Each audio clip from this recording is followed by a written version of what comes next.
हरे कृष्णा। सभी भक्तों को मेरा सादर प्रणाम। आशा करता हूँ इस वर्षा ऋतु में आप सभी अपने अपने स्थानों पर कुशल मंगल होंगे और हमारी श्री जी की कृपा आप सभी पर ऐसे ही बनी रहे। आज की चर्चा का विषय रहेगा माया। माया किस प्रकार इस भौतिक जगत में हमें नचाती है और यह मनुष्य रूपी पंछी भोग विलास में लीन होकर अपने प्रभु से दूर रहता है। इसी संदर्भ में विष्णु पुराण से एक बहुत ही सुंदर कथा निकल कर आती है। एक बार नारद जी ने भगवान के सम्मुख अपनी एक इच्छा को रखा कि हे प्रभु, मैं आपकी माया के दर्शन करना चाहता हूँ। तो हमारे श्री भगवान, जो कि सर्वज्ञानी है, सबको जानते हैं, हाथी को मणवर देते हैं, चींटी को कणवर देते हैं, उन्होंने नारद की इस इच्छा को सम्मान दिया और उनको लेकर जंगल की ओर निकल पड़े।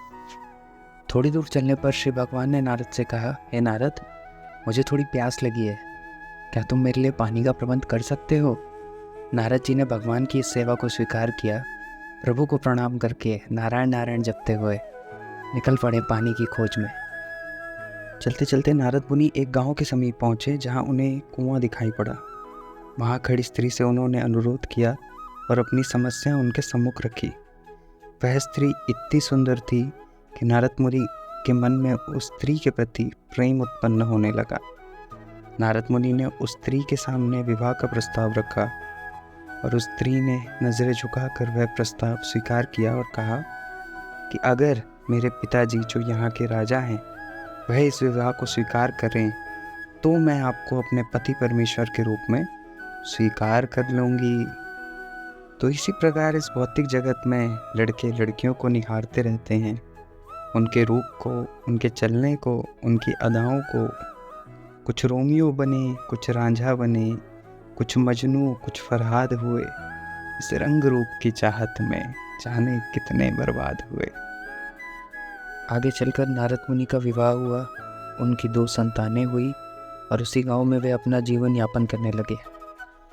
राजा की मृत्यु के बाद नारद जी को वहां का राजपाट भी सौंप दिया गया। एक बार की बात है, नारद जी के राज्य में अकाल पड़ गया। सारे गांव में त्राही त्राही मच गई, लोग अन्न के लिए तरसने लगे। नारद मुनि ने विचार किया और अपने परिवार को लेकर मदद के लिए चल पड़े। चलते चलते नारद मुनि एक नदी के सम्मुख पहुंचे।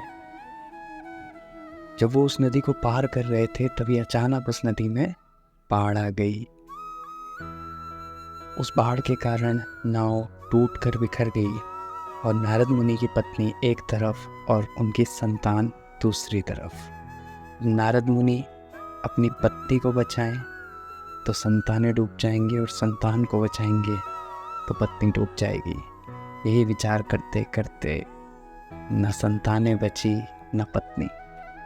एक लकड़ी के सहारे नारद मुनि नदी के किनारे तक पहुँचे और विलास करने लगे, रोने लगे, जोर जोर से चिल्ला रहे हैं, हे प्रभु, मैंने तेरा क्या बिगाड़ा था?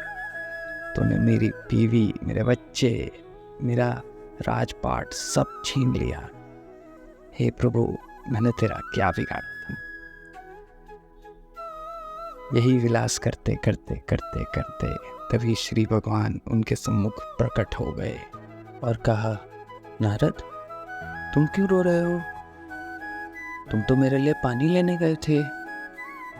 नारद जी ने अपनी सारी समस्या श्री भगवान को बताई और श्री भगवान ने उत्तर में सिर्फ ये कहा, कर लिए मेरी माया के दर्शन। नारद जी को सारी बात समझ में आ गई। नारद जी ने प्रभु को दंडवत प्रणाम किया और कहा, हे प्रभु, आपकी माया आप ही जान सकते हो और इस माया रूपी जगत से, इस भवसागर से आप ही हमें पार लगा सकते हो।